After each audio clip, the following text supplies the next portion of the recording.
मेरी कहानी का नाम है 3 मित्र। एक समय की बात है, एक जंगल में 3 मित्र रहते थे, चूहा, कौवा और गिलहरी। ये तीनों एक वृक्ष के पास रहते थे। वृक्ष के होल में गिलहरी रहती थी। उसी वृक्ष के ऊपर कौवा घोंसला बनाकर रहता था और वृक्ष के नीचे जमीन में एक होल था, उसमें चूहा रहता था। तीनों की आपस में बहुत बनती थी। वो अधिक से अधिक समय एक दूसरे के साथ गुजारते थे। कौवा दूर दूर तक जाता और तरह तरह की खबरें लेके आता और चूहे और गिलहरी को सुनाता, जिसको सुनकर वो खूब रोमांचित होते और मज़े करते। एक दिन वो तीनों दोपहर को खाना खाके आराम कर रहे थे। तभी उस वृक्ष के पास एक थका हुआ शेर आता है और वृक्ष के नीचे सो जाता है।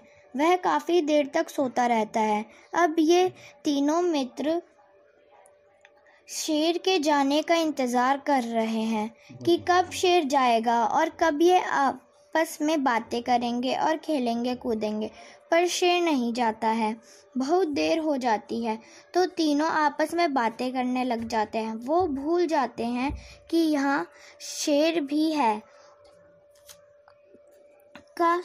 शेर ने उनका शोर सुना और वह उठ जाता है तो शेर के सामने चूहा होता है। शेर चूहे को पकड़ लेता है। कौवा उड़कर अपने घोंसले में चला जाता है और गिलहरी भी अपने होल में शेर से डरकर चली जाती है। शेर चूहे को कहता है कि तुम में इतनी हिम्मत कि तुमने मेरी नींद खराब की, मैं तुम्हें खा जाऊंगा। तब चूहा शेर से मिन्नत करता है, आप तो जंगल के राजा हैं, आप इतने छोटे चूहे को खाओगे तो लोग आपका मजाक उड़ाएंगे। आप मुझे छोड़ दो, कभी आपको मेरी ज़रूरत पड़ेगी तो मैं आपके काम आऊँगा। तब शेर चूहे पर हंसता और कहता है, इतना छोटा चूहा मेरे किस काम आएगा, और फिर चूहे को छोड़ देता है।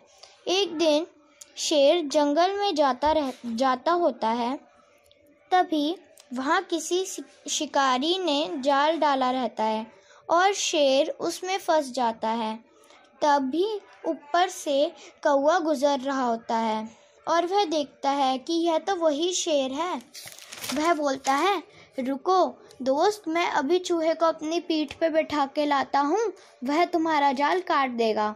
वह उड़कर चूहे के पास जाता है और उसको सारी कहानी बताता है। तो वह कहता है, चलो मित्र, हम उस शेर को बचाते हैं। वह उस चूहे को अपनी पीठ पर बैठा के ले आता है।